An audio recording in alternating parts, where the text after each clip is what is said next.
வணக்கம், இது உங்கள் சாய் பிரசாத். இப்போ நம்ம பார்க்க போகிற வீடியோ வந்து எங்கள் அப்பாச்சி, அதாவது எங்கள் அப்பத்தாவோட தோட்டம். இந்த தோட்டத்தில் வந்து நிறைய இருக்குது. ஒரு 5 தென்னை மரத்துக்கிட்ட இருக்குன்னு நினைக்கிறேன். பாருங்கள், இருங்க ஜூம் பண்ணி காட்டுறேன்.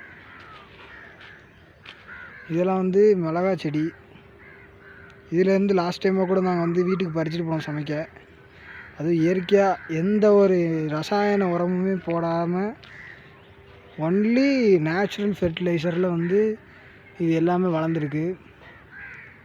நல்லா பார்த்துக்கோங்க. இந்த காலத்தில் இயற்கை விவசாயம் பண்ணுறவங்க கம்மியாக தான் இருக்காங்க. அதே மாதிரி தான் எங்கள் அப்பாச்சி வந்து இந்த இயற்கை விவசாயத்தை வந்து பண்ணிக்கிட்டு இருக்கு. இதனால் நிறைய யூஸும் இருக்குது. இங்கே ஒரு சீத்தா மரக்கன்றும் ஒரு 3 வாழை மரமும் இருக்குது. ஆனால் இங்கே அதிகமாக வாழை மரம் வளர வாய்ப்பு இல்லை. ஏன்னா அந்த ஓரத்தில் பார்த்திங்களா, அங்கே வந்து நிறைய ஓட்டை இருக்கனால ஈஸியாக வந்து மாடு ஆடுலாம் வந்து தின்றுடும். அதுவும் கரெக்டாக குறி வச்சு வாழை மரத்தை தான், வாழைக்கண்ணை தான் திங்கும். நான் சொன்னோம்ல இங்கே ஒரு 2 இருக்குன்னு. இந்த பாருங்கள் எவ்வளோ பெருசாக இருக்குன்னு.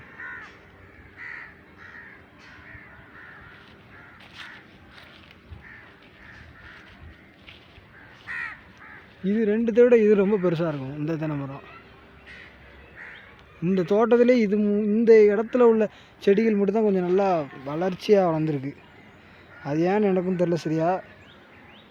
ஆனால் வந்து இங்கே வந்து அதிகமாக தண்ணி வந்து கரெக்டாக திறந்து விட்ருவாங்க. டெய்லி காலைல சாயந்தரம் வந்து கரெக்டாக திறந்து விட்றதுனாலே தண்ணி அதுகளுக்கு ஏற்ப யூஸ் ஆகுது, எடுத்துக்குது.